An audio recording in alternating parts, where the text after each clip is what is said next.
वाला बानी trending star Khesari Lal Yadav के बारे में और पावर स्टार पवन सिंह के बारे में। पुरानी यादें ताजा करेंगे जब तहनी लोग के याद बा कुछ दिन पहले पवन भैया एगो बात कर ले रहे, कहीं से आलाप लगइबा कौनो गाना गइबा हमें पवन सिंह जरूर दिखी है, लेकिन एमे खेसारी भैया के नाम ना ले रहे।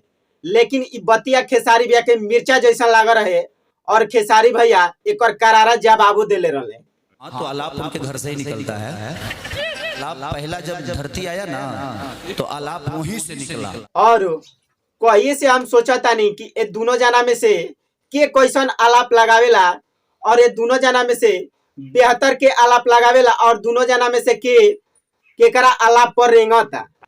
आइए देख जाएगा। जानता रहो इंडस्ट्री में दूगो सुपरस्टार रहस तो एक दूसरे के तक कंपटीशन होखबे करी। काहे ना पब्लिक के देखावे खातिर गले मिल ले चुमा चाटी कर ले, लेकिन गाना गीत संगीत में तो कंपटीशन होखबे करी।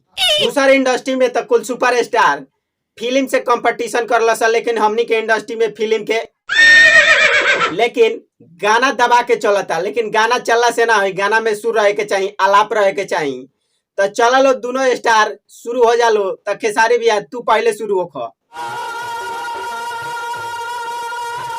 अरे वाह खेसारी भैया वाह, का आलाप लगैला, कोई धरती फाट ना। लेकिन एक बार तनी पवन भैया के भी सुन लिहल जाओ।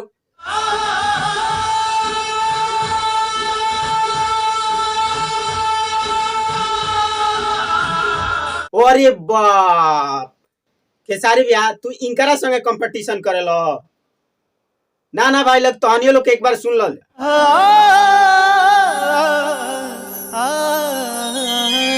अब तनी इनकरो सुन लो।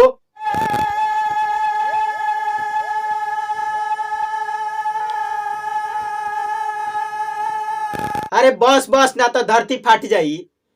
पवन भैया के सुनला के बाद खेसारी भैया के सुनला पर लागता कि सियार चिल्लाता।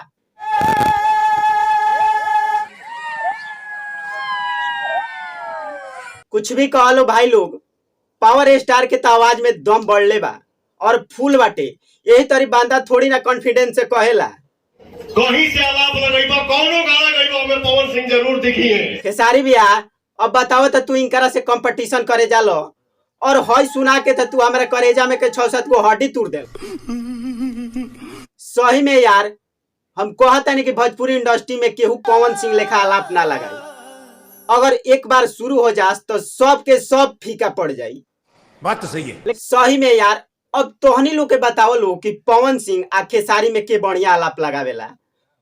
और हमार वीडियो अगर अच्छा लागल हो तो एगो प्यारा सा कमेंट करके और चैनल के सब्सक्राइब जरूर करिए लो। प्लीज दोस्त सब्सक्राइब जरूर करिए लो और लाइक शेयर कमेंट जरूर करिए लो।